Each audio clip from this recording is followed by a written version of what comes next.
Le cadre définitif est posé, il ne reste que quelques formalités à régler. La loi Allure est effective depuis seulement un mois.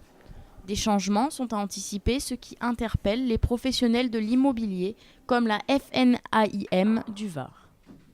La FNAIM au niveau national, c'est notre fédération et notre président qui, en ce moment même, sont en train de discuter avec la nouvelle ministre du Logement pour établir ces décrets. Aujourd'hui, le locataire a des droits supplémentaires. Par exemple, il peut tout à fait rediscuter la signature de son état des lieux 10 jours après être rentré dans les lieux. Ça veut dire qu'on a fait un état des lieux contradictoire avec le bailleur. Tout va bien, l'appartement est en bon état. Pendant l'emménagement, le locataire abîme un mur, il rappelle tranquillement son gestionnaire ou son propriétaire et lui dit le mur est abîmé. Bon, moi quand je suis venu, il n'était pas abîmé. Là, il est abîmé. Donc voilà, ça ce sont des droits qui créent à mon avis un déséquilibre entre le bailleur et le locataire. Il y en a d'autres comme ça.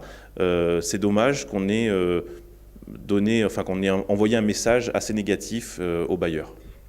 Parallèlement à ce nouveau rapport locatif, la transaction aussi subit quelques modifications. Alors, ce qui va changer surtout pour le vendeur, c'est qu'il va devoir fournir énormément de documents à son acquéreur dès la signature du compromis, notamment le règlement de copropriété si le bien est en copropriété, 3 années de PV d'Assemblée Générale, aussi des documents concernant les comptes de sa copropriété et encore beaucoup d'autres documents. Donc, ce qui va changer, c'est que le vendeur devra faire très attention d'avoir en sa possession ces documents dès la signature du compromis.